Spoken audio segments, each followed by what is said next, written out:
Hello and welcome to a Sky News special programme on the Nepal floods. Coming up. Oh my God, Mario. Almost 400 people are now known to have died after devastating flash flooding destroys towns and villages on the Nepal-Tibet border. Raging river right by it has brought utter devastation. And now what so many local people feared about a second wave of flooding coming through. You can see everyone trying to escape, trying to get to higher ground. Now a major search and rescue operation with hundreds of people still missing, including dozens from the UK. If I could put a message out to my parents if they could see me there, is that we're staying strong on our end. We're hopeful for your return.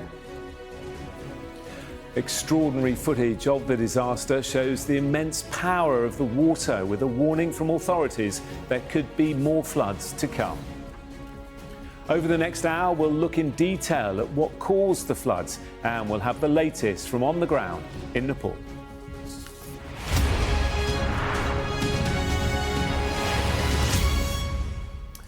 Good evening. The scenes from Nepal are devastating. Towns and villages swept away by terrifying torrents of water. More than 380 people are now known to have died in the flash flooding that ripped through communities in the region yesterday. But that number is expected to rise significantly. Almost 1,000 people are missing in Nepal, including 33 from the UK.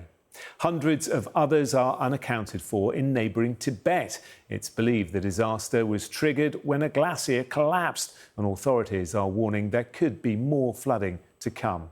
Well, one of the worst affected areas is Dungay on the banks of the Trishuli River. From there, our Asia correspondent Cordelia Lynch has our first report.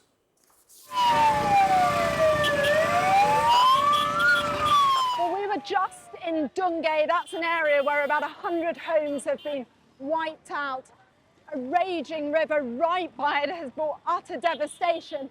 And now what so many local people feared, concern about a second wave of flooding coming through. You can see everyone trying to escape on motorbikes, a lot trying to get to higher ground, any kind of high building that they can find. Panic set in immediately, rescue teams telling us to get out, everyone trying to flee as quick as they can. And this is why they're so terrified. They know the horror of what can happen when a huge wall of water and mud rip through a town with no warning. The police are searching for life in Nuwakot district, but it's death that surrounds them.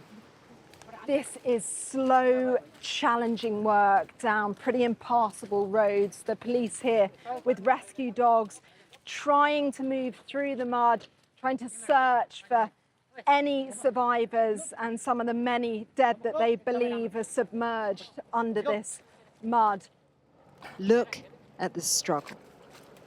And this is just a snapshot of the epic task ahead. The floodwaters rose up to 30 feet high. So fast was the torrent, so remote the location, whole families were unprepared and unable to get out. मैले त देखेर त्यो पानी देखेर पसल छोडेर भाग्यो हो न त त्यो हामी त पसलै खोल्न गइरहेको थियो हामी त बुढी थियो साथीको छोरा थियो त्यो साथीको बुढी पनि छैन छोरा पनि छैन यता हाम्रो छिमेकी पसल थियो त्यो पसलको बुढाबुढी पनि छैन.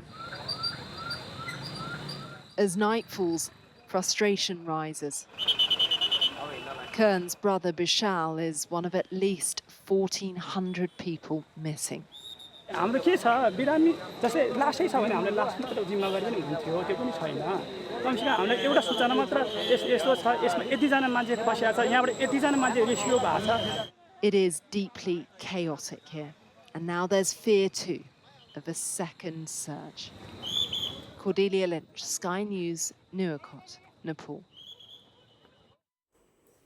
Well, the pictures of the disaster are extraordinary, with footage capturing the power of the flooding as it surged through the valley. The glacier collapse caused a huge release of water, mud, rock and ice that swept through towns and villages, as our international correspondent John Sparks now reports.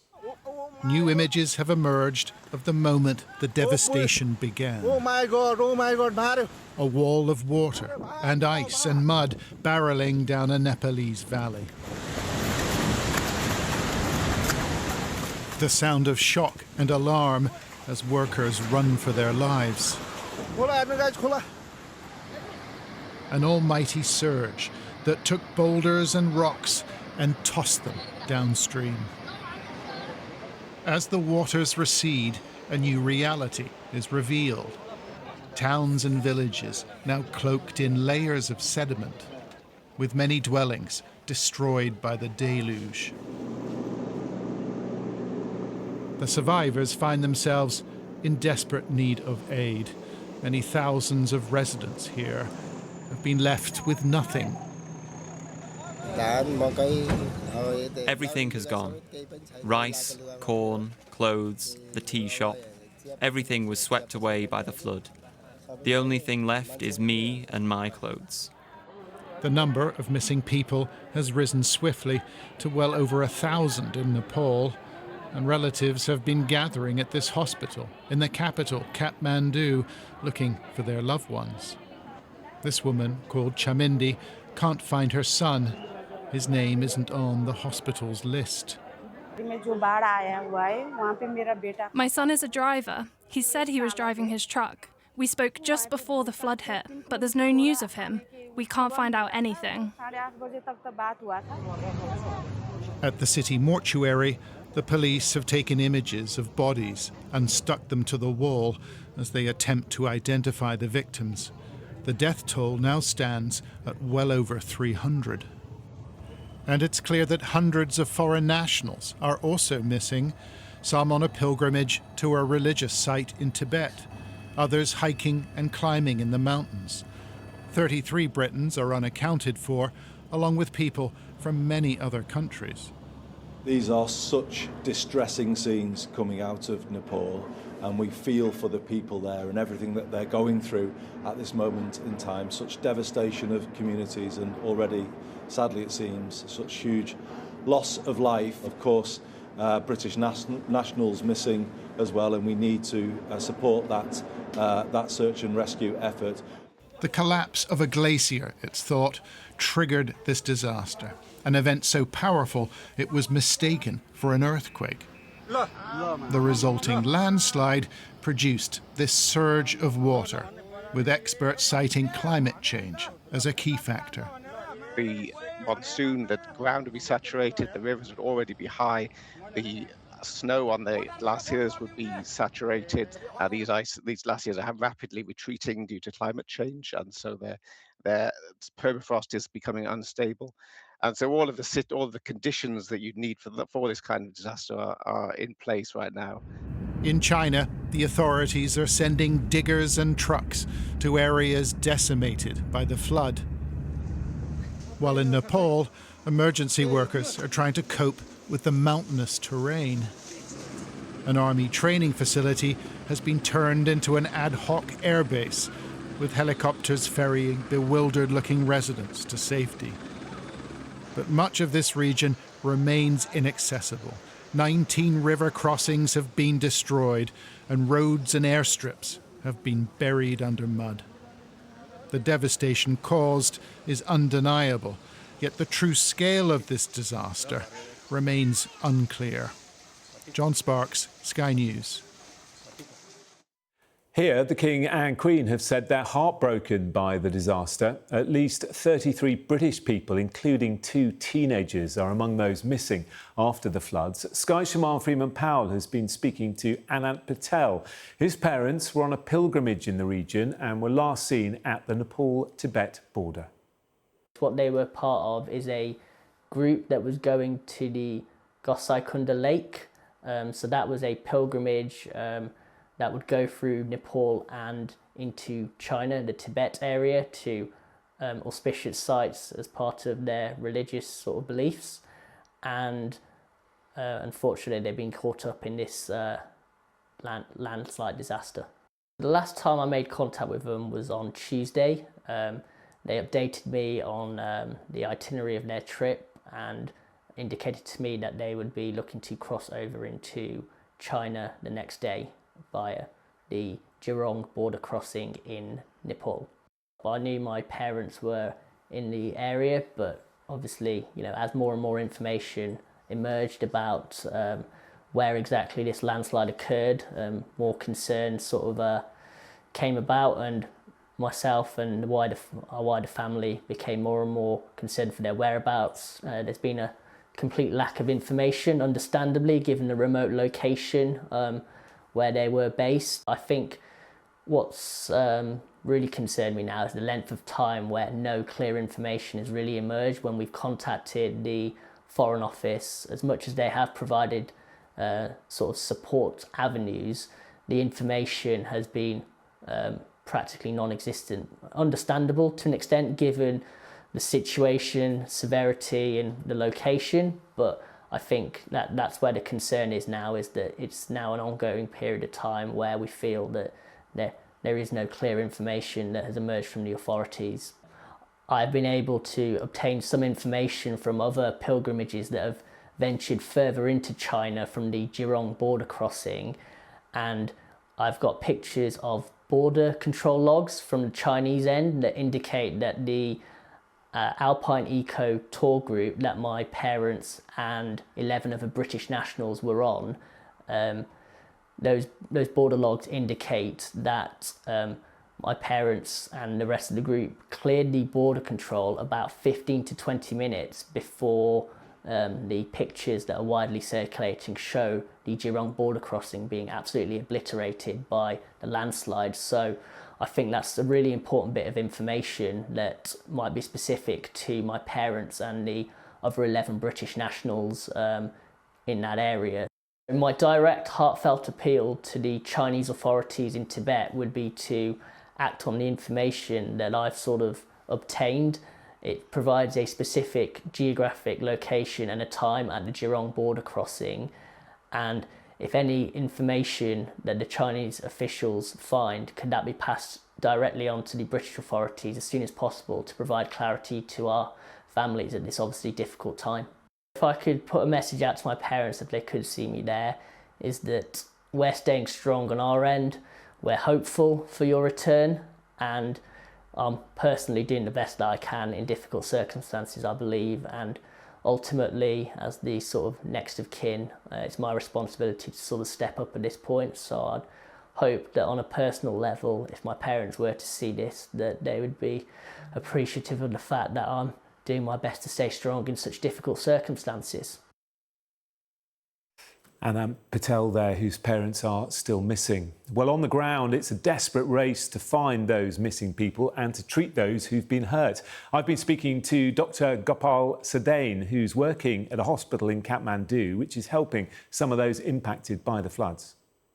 Yeah, the connectivity with the affected areas is almost not there by road.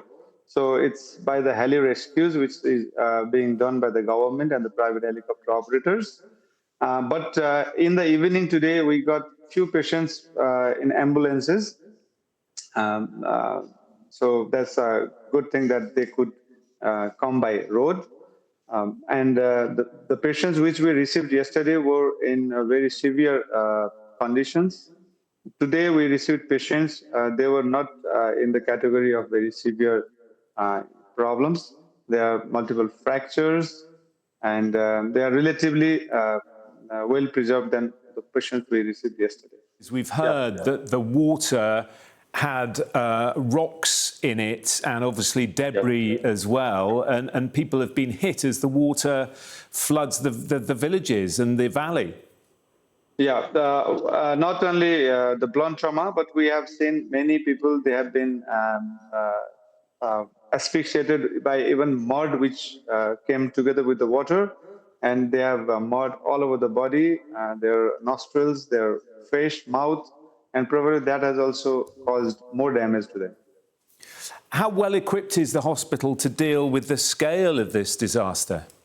We were expecting and we were prepared for more patients to come, but unfortunately it seems many people, those who have been swept away, they have lost their life, it seems so, because there are a lot of bodies, dead bodies, which have been found by the government well below the incident, where the incident happened. That means they have been washed away and they couldn't survive, it seems. And because of the difficulty in getting these patients to the hospitals, we have received less number of patients than which we were prepared for or we were expecting.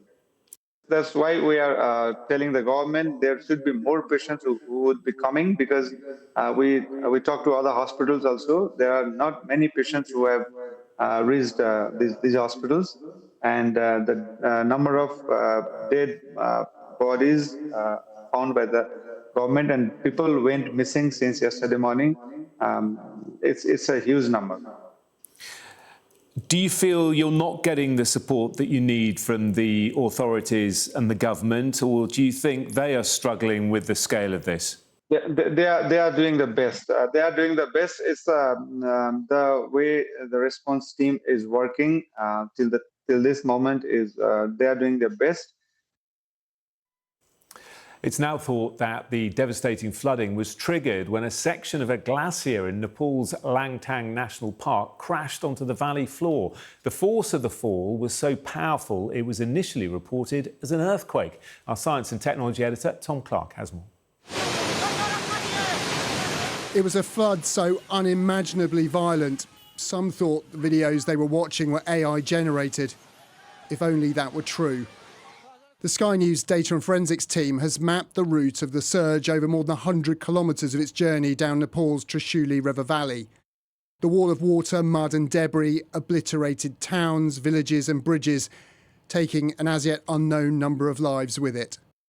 Its origin appears to be a glacier collapse, seen here in satellite imagery before and after the event. Our analysis suggests ice measuring 60 hectares, 80 football fields, slid 1,300 metres down into the valley below. Towering up the sides of the steep valley, the subsequent flood destroyed all in its path on a 14-kilometre journey to the Rasuwa Gadi crossing on the Nepal-Tibet border, the first major settlement it reaches and destroys. The floodwaters continued down the valley to Meilung. In around 7.5 seconds, the surge covers a distance of 200 metres from this footbridge to the next crossing, indicating a wall of water travelling at more than 100 kilometres an hour. We've established this video captures the exact same moment, filmed by maintenance workers fleeing as the surge hurtles towards them. You can just make them out in the video filmed from above. And how by deciding to run, they escape death by mere seconds. By the time it reaches Darding Bezi, the water is contained within the valley, but more than 100 kilometres downstream still causes spectacular destruction. Floods linked to glaciers are not unheard of. Just last year, the Birch Glacier in Switzerland destroyed a village there. In 2021, the Chamoli Glacier in the Indian Himalayas collapsed, the flood killing around 200 people. Events like this are thankfully rare. Because of that, though, it's hard for scientists to work out if the risk of these disasters is going up as our climate warms. But as we've seen from Nepal, satellite imagery and smartphones in remote locations are starting to fill in the blanks. Climate warming will destabilise these regions and lead to more of these events in the future. You're going to have more permafrost thaw, so this sort of frozen ground high up in mountain ranges. That as that warms and thaws, it weakens and is less able to support mountain slopes. So you're going to get more landslides and debris flows. Those answers can wait. The priority is Nepal's rescue effort. Water penned in by debris in the valley threatens secondary floods. Now unstable slopes may slip. Evacuating those who survived and recovering those who did not will be a difficult and dangerous task. Tom Clark, Sky News. Well, the sudden nature of the flash flooding caught authorities across the region by surprise. The Nepalese Prime Minister said the entire nation had been left shocked and deeply distressed by the disaster and promised officials would be coordinating with China on the response. Well, our Asia correspondent, Helen Ann Smith, joins us now from Beijing. Helen Ann, so many missing in Nepal, but an awful picture also unfolding across the border in Tibet, and getting reliable information from there isn't easy. Yeah, that's exactly right. What we do know, what we are learning, is that it is similarly awful in Tibet, similarly catastrophic, similarly terrifying, frankly. But the difference in Tibet in the coming days, weeks, months to Nepal is that it is going to be much harder for us to figure out exactly what is going on, to draw that really, really accurate picture. And that's because, of course, Tibet is one of the most politically sensitive parts of China. It's arguably one of the most politically sensitive places in the world, and we as journalists are simply not allowed to go there.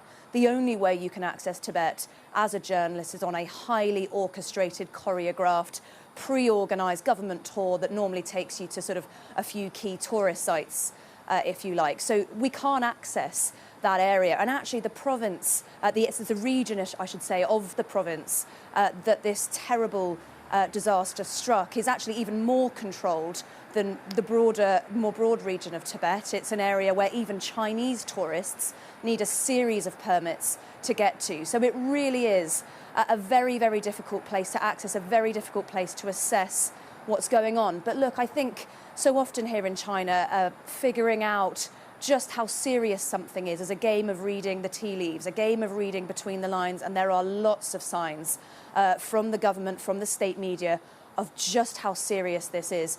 Xi Jinping himself spoke about it within hours of it happening. That is not very common. He called for an all-out response. And then within 24 hours, Li Cheng, who's the premier of China, the second in command, was there on the scene. And again, a person of such seniority visiting so quickly, that is also unusual. And I think that speaks volumes of just how serious this is. And crucially as well, just how much the Chinese know that the world will be watching, because so many of the effects hit Nepal, a place where the world's media will descend. They know just how many eyes will be on this area. Just worth saying a small note about the port that this terrible flash flood smashed into, those awful pictures of that border crossing being completely wiped away. That is Jirong port, that is Tibet's largest land port, and people have told state media in China that on any given day there'd be hundreds of people at that port crossing over in lorries and whatnot, but also likely to be some tourists as well, perhaps some pilgrims. So just terrible, terrible scenes. And I think the other thing that the authorities are really stressing is just how complex the rescue efforts are going to be. This is a place where the mountains are steep, the valleys are narrow. In fact, that area, that Jirong port area, was hit by a landslide just in July 2025, so just over a year ago. It was serious enough then that it washed away bridges and it left 14 people missing. And it actually only properly reopened in January this year. So just a bit of a sense of just how prone to natural disaster this area is. And Chinese locals speaking to state media again saying that the roads were already pretty blocked by smaller landslides and mudslides. The mud there apparently is 5 meters deep. Whole roads completely washed away, so incredibly difficult to access, and rain is forecast as well. So I think a sense from the authorities that even getting there is difficult, getting people out even more so, nowhere for the helicopters to land, lots of reports of these fleets of vehicles trying to get down there. So look, Tibet will be much more difficult to assess in the coming days than Nepal, but we shouldn't forget about Tibet because I think what is happening there is also truly awful. Of course, just horrific. Helen Ann in Beijing, thank you. Well, I'm joined now by Dawa Yangzum Sherpa, a Nepalese mountain guide who often works in the region devastated by the flooding. Thank you very much for your time this evening. You know the area very well. What has struck you over the last 24 hours or so as you've watched some of this awful footage? Yeah, I think, of course, it's very hard to watch whatever it's very surprising. And the region is the main transit point of Nepal and China border, and also known as a very famous trekking route to the Langtang Valley. And also this is also this time of the year there is a lot of pilgrimages. This is the gateway to go to the Mount Kailash, and this year has been a very auspicious year, so there will be a lot of tourists who go to the Kailash for the Kora, and then also it's also really good economic for Nepali people because we rely on the tourism, so it's impacts. There will be a lot of buses and a lot of business, a lot of not only tourism, but it's so hard to explain right now. So it's hard to watch, and we have to go through that border to also climb the Everest from the north side and Shishapangma, Choyu. So I've been this region few years, and it's a really difficult situation right now. And I think we never saw like this before. And also this is kind of it's been really changing the past few years because it's even last 2024 there was a big glacier burst and that wiped away the village of Tame village. So that was this not that at this big, but it also become very dangerous on mountain regions. I was going to ask you about that because you know the terrain so well and you know the environment and the mountains there, and you've been over many years. Do you feel that the environment has been changing? Yeah, I think it's been changed. I've been guiding and going this way past 10 years, but I think it's changing a lot. I think every year the rivers kind of melting, the glacier lake are bursting, and also I think it's a lot of even on the mountain the weather is kind of melting too fast. That's kind of makes the lot of unusual glacier lakes, and then later it's burst after around similar year. And this time of the year, we always have a lot of floods in our country. Like around September, and also it's kind of I haven't seen this before like few years, but it's been recent years we kind of like see a lot of floods and especially the glacier burst, and it's kind of affect a lot of our community, mountain people, and also whole Nepal because we rely on the tourism. Of course. And what will be the biggest challenges, do you think, for rescue teams in coming days?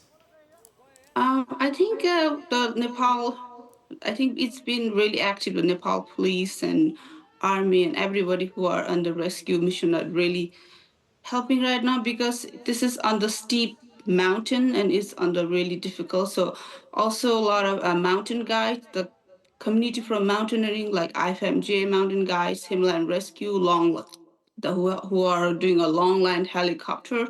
Also, they are very actively guiding, and especially also all the community came out, and also from many different associations they are helping out. So the hardest part is there are a lot of steep sections and cliff. It's in the gorge, so it's kind of really difficult just to with limited resource in Nepal. Yeah, and as we've been seeing, and you've been saying, much of the devastated area now really only accessible by helicopter, which makes things doubly hard. Well, Dawa Yangzum Sherpa, Nepalese mountain guide, thank you very much indeed for your insight. We do appreciate it. Thank you. Thank you for having me. Thanks. You're watching a Sky News special programme on the Nepal floods. Coming up, the huge challenges facing the humanitarian operation being mobilised in the wake of the floods.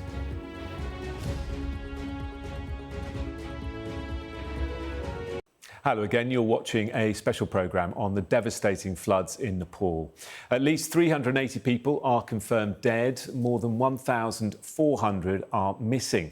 The shockwaves have reverberated far beyond Nepal's borders, with many foreign nationals still unaccounted for, including 33 Brits, one of whom is a 14-year-old boy. Oh my God, Mario. At 8:40 a.m. local time yesterday, the flash floods hit several regions as locals and tourists were starting their day. Here we can see workers running to escape from the river flooding behind them. And this footage from the Red Cross shows the power of the mudslide as it swept away cars other vehicles and properties in its path.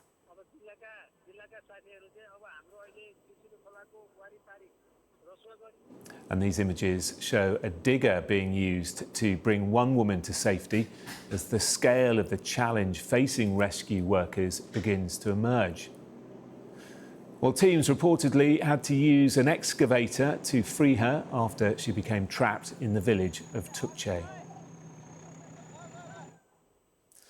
Meanwhile, relatives of those caught up in the floods have been queuing at hospitals trying to get information on their loved ones. Doctors say they expect a large number of casualties. Let's show you some aerial pictures now from a tour operator who works in the affected region, showing the devastation with buildings destroyed and buses left strewn across the valley. The company says it is a huge loss for the whole nation. Well, there are now huge search and rescue operations underway in the communities devastated by the floods. Our reporter Neville Lazarus is on the ground in Dungay, an area described as the epicentre of the disaster. We are in the Dunga village, which is like the epicenter of what has happened out here. We can see the homes and establishments totally destroyed. Some of the homes absolutely smashed up by the waters, the debris, the soil that came with such force out here. We can see the iron within the homes, these structures absolutely mangled. There's a vehicle stuck in one of the homes out there. The silt or the soil and the debris have covered almost the first floor of these buildings. Now, this place, almost 75 to 80% of the homes have been destroyed, according to one of the villagers who has a home out here and a shop. He said both of them are absolutely gone. Two of his family members, he said, are buried out there. He can't do anything about it. And all the time we are hearing helicopters fly over us every few minutes, ferrying or rescuing people from further up, taking them to a base camp where they are being treated. If there are serious injuries, they have been moved to Kathmandu and to bigger hospitals. But this place is now absolutely deserted. There's no one staying here. We just did see some earth movers, but at the moment there is also a lot of panic in this place because we are hearing someone calls out that the waters are rising. People just panic and run. People are very anxious. Well, I'm joined now by Selina Victor from the humanitarian aid organisation Mercy Corps, who have more than 30 members of staff working on the ground in Nepal. Good to see you this evening. What went through your mind when this news broke? And like the rest of us, we saw some of those truly distressing images coming out of the region. Thank you. Thanks for having me on. Yeah, I think when everybody started seeing these images coming through yesterday, and you've done a great job of setting it out in your reporting, it's absolutely horrifying. Some of these scenes of people kind of fleeing.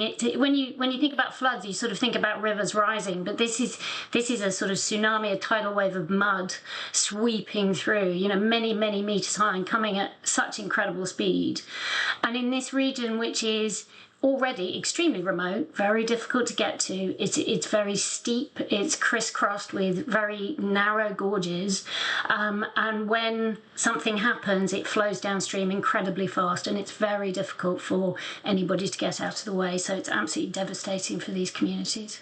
Yeah, it really is. And you've had people working there, I believe, for more than 20 years. What will their priorities be over the next few days? So obviously right now it's search and rescue. I mean, the numbers that are coming out of sort of 400 confirmed dead, 1,400 missing, we know the numbers are going to be far higher than that because, communications has been washed away. We can't get access to fully understand what the situation is. But we do know there are hundreds of people who fled up to the hillside and are hiding on the hillside. We know people are in caves. There are people still in buildings. So search and rescue, getting those people safe. And then, warning and helping understand what future flood risks there are, because obviously there have been massive geological shifts and changes because of this flood coming through, so there's risk there. And then we need to get there and be able to provide those urgent services, clean water, healthcare, safe shelter, because many people die in disasters, not in the disaster itself. It's the lack of access to clean water, it's waterborne diseases, it's hunger, it's exposure that will also kill people. So we are desperately, urgently trying to get in there as quickly as possible. Yeah, and you talked about the remoteness of the region. I was speaking to a doctor in Kathmandu a little earlier where his hospital have received a number of survivors, people with injuries, but he says they want to take more people in. They've got the resources, they've got the beds, they've got the space, but the problem now is actually getting people to the help that they need, simply because so many roads have been washed away, and we've seen it, haven't we? So many bridges destroyed as well. I've heard reports of sort of 50 kilometres of main highway, let alone these roads and footpaths. And, you know, you will have seen the images of these sort of rope footbridges that get to some communities. So obviously all of those are gone. The country is relying on, they have mobilised, there are helicopters, the Nepalese authorities are doing everything they can. But this is not a wealthy nation with access to a huge amount of resources to go in and carry out the kind of massive scale of operation that we're talking about here. And as always, the poorest countries that, you know, have the least responsibility for emissions, for climate change, we're seeing them bear the greatest brunt of these kinds of disasters that quickly turn absolutely deadly in these settings. Yeah, you mentioned warnings as well. I mean, I guess it's very difficult to predict when this sort of tragedy is about to happen. We know, obviously, glaciers do collapse, but very difficult to know when and how that's going to happen. Do you think there can be improvements made there?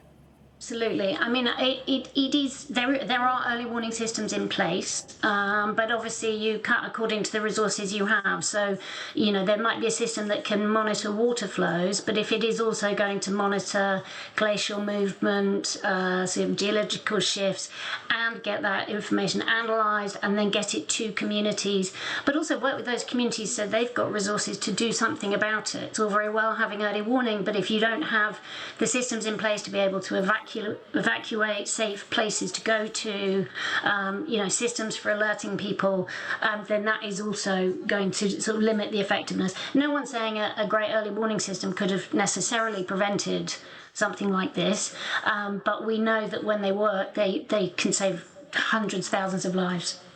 Of course. And Selina, what about the response in general? Do you feel that the government and local authorities are doing enough? I think they're doing all they can. I think it is extraordinarily challenging and it's a really, really difficult area and they do not have a wealth of resources. I think the global attention to it is fantastic. You don't always see that in a disaster like this.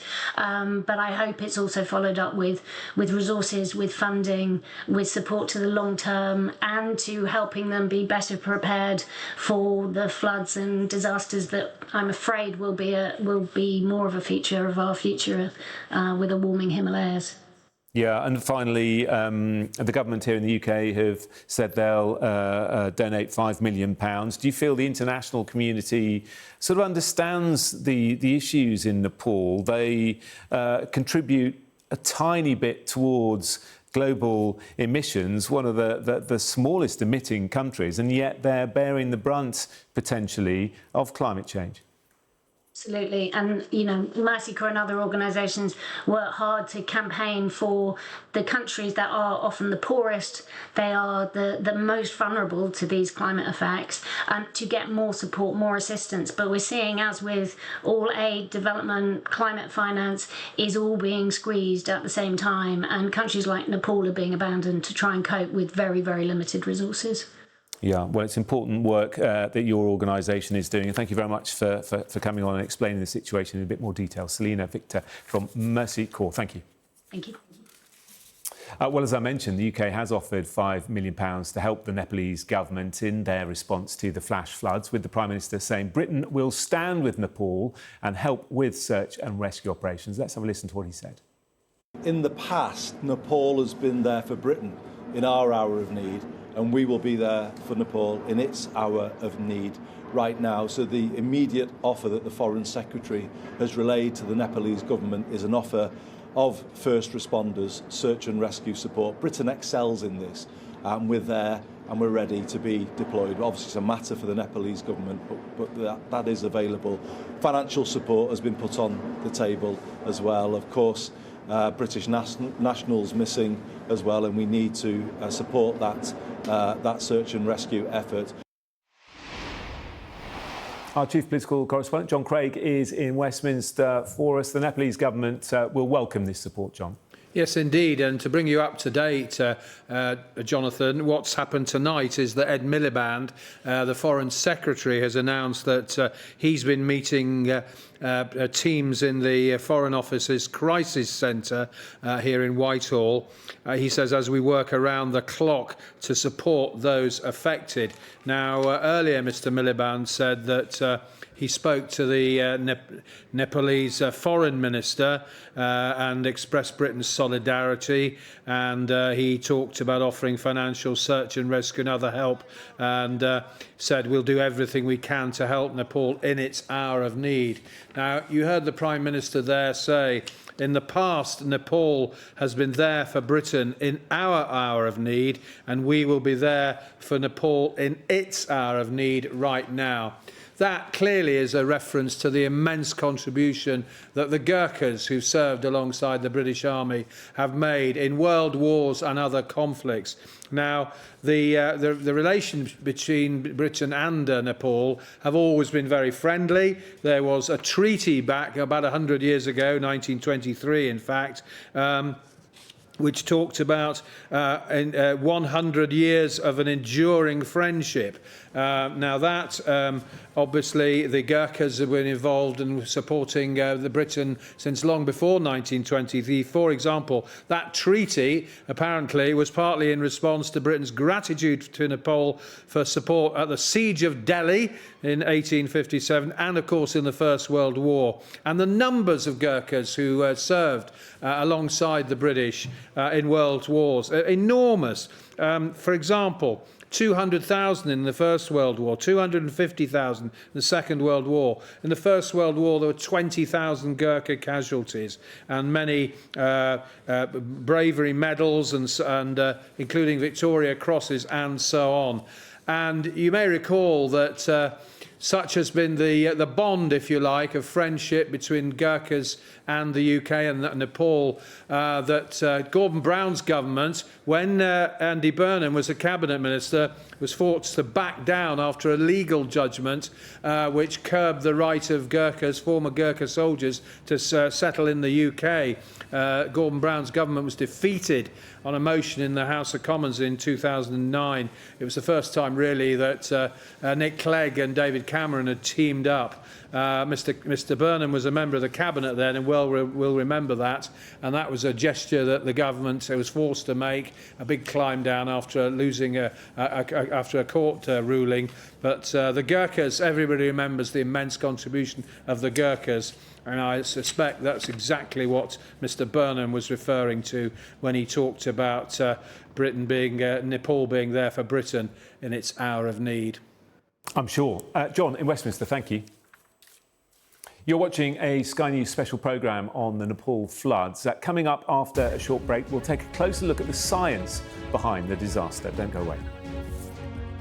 Welcome back to our Nepal floods special programme. Let's get more now on what caused the devastating flash flooding. I'm joined by Manjeet Dakal, Director of Climate Analytics South Asia Office in Nepal. Thank you very much for being with us this evening. What is your assessment of what happened here? Thank you.